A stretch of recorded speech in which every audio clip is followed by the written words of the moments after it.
മുംബൈയിൽ നിരവധി മലയാളികൾ തൊഴിൽ തട്ടിപ്പിനിരയായി എന്ന വാർത്ത വരുന്നു. കപ്പലിൽ ജോലി വാഗ്ദാനം ചെയ്താണ് മലയാളികളെ മുംബൈയിൽ എത്തിച്ചത്. മലയാളികളെ മുംബൈയിൽ എത്തിച്ച ശേഷം ഏജന്റ് നല്ല ബുദ്ധിപൂർവ്വം മുങ്ങിക്കളഞ്ഞു. ശ്രീനാഥ് ചന്ദ്രൻ മുങ്ങലിൻ്റെ വിവരങ്ങളുമായി നമുക്കൊപ്പം ചേരുകയാണ്. ഗുഡ് മോർണിംഗ് ശ്രീനാഥ് ചന്ദ്രൻ, എന്താണ് വിവരം? മലയാളികൾ തന്നെയാണോ ഈ മലയാളികളെ പറ്റിച്ചത്? തീർച്ചയായും അതാണ് ദുഃഖകരം. ഒരു മലയാളി തന്നെയാണ് മലയാളികളെ പറ്റിച്ചത് എന്നതാണ് നമുക്ക് ബോധ്യപ്പെടുന്ന കാര്യം. ഇപ്പോൾ തട്ടിപ്പിനിരയായ ഒരു വ്യക്തി നമ്മോടൊപ്പം ഉണ്ട്. കപ്പലിലാണ് നിങ്ങൾക്ക് ജോലി വാഗ്ദാനം ചെയ്തത്? അതെ, കപ്പൽ BSMന്റെ ഒരു ക്രൂസ് ഷിപ്പിലാണ് നമുക്ക് ജോലി ഇതുപോലെ വാഗ്ദാനം ചെയ്തിട്ടുണ്ടായിരുന്നത്.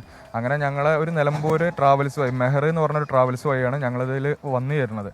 ഇവിടെ വന്ന് ഇപ്പോൾ മുംബൈയിൽ ഞങ്ങൾ വന്നിട്ട് 10 ദിവസമായിട്ടുള്ളൂ. പക്ഷേ ഇവിടെ വന്ന് ഇയാൾ മുങ്ങിയ ശേഷമാണ് അറിയുന്നത് ഏകദേശം 60 ആൾക്കാരെ ഞങ്ങൾ ഇന്നലെ മീറ്റ് ചെയ്തിട്ടുണ്ട് രാത്രി.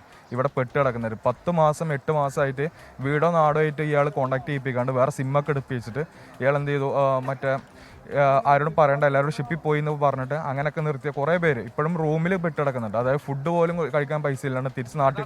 എത്ര മലയാളികൾ പെട്ട് കാണും? ഇപ്പം ഏകദേശം 600 പേരെ മേലെ നമുക്ക് കോൺടാക്ട് കിട്ടിയിട്ടുണ്ട്. ഇപ്പം ഞങ്ങൾ ഗ്രൂപ്പ് ഉണ്ടാക്കിയിട്ടുണ്ട്. അതിൽ തന്നെ 160ന്റെ മേലെ ആൾക്കാർ വന്ന് ജോയിൻ ആയിട്ടുണ്ട്. ഇപ്പോഴും ആ ഗ്രൂപ്പിൽ ജോയിൻ ചെയ്തുകൊണ്ടിരിക്കണം ഓരോ ആൾക്കാരും. പോലീസിൽ നമ്മൾ ഓൾറെഡി മുംബൈ പോലീസിൽ നമ്മുടെ വേറെ ടീംസ് പോയിട്ടുണ്ടായിരുന്നു, നമ്മളിങ്ങനെ പരിചയപ്പെട്ടവർ. അപ്പോൾ അവർ പറഞ്ഞത് ഇവിടെ ഒന്നും ചെയ്യാൻ പറ്റില്ല, നിങ്ങളെ നാട്ടിൽ കൊടുത്ത കാരണം നാട്ടിലെ സ്റ്റേഷനുമായിട്ട് ബന്ധപ്പെടുക എന്നാണ്. ആരാണ് ഇയാളുടെ പേരെന്താണ്? നമുക്ക് അറിഞ്ഞ പേര് രവി എന്നാണ്. രവി, ഇയാളെ പാൻ കാർഡ് അതുപോലെ വീട്ടിലൊക്കെ വന്നിട്ടുണ്ടോ?